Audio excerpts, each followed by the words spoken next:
அஸ்ஸலாமு அலைக்கும் வரஹ்மத்துல்லாஹி வரகாத்துஹு. பிஸ்மில்லாஹிர் ரஹ்மானிர் ரஹீம். அன்பான சகோதர சகோதரிகளே, எல்லாம் வல்ல அல்லாஹ்வின் நல்லடியார்களே, இன்று நாம் காண இருக்கும் தலைப்பு, பேச்சாளர்களே தாழ்வு மனப்பான்மையை தவிர்த்திடுங்கள்.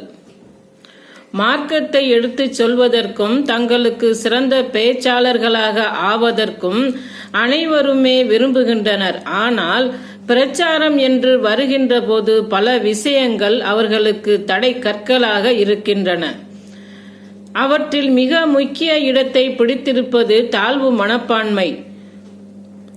நன்மையை ஏவி தீமையை தடுக்கும் மிகச் சிறந்த பணியை கையில் எடுத்திருக்கும் ஏகத்துவவாதிகளுக்கு இந்த தாழ்வு மனப்பான்மை எவ்வாறு தாக்கத்தை ஏற்படுத்துகின்றது என்பதை சற்று விரிவாக பார்ப்போம். மார்க்க பிரச்சாரம் செய்பவர்கள் மக்களில் இரு வகைகளாக உள்ளனர்.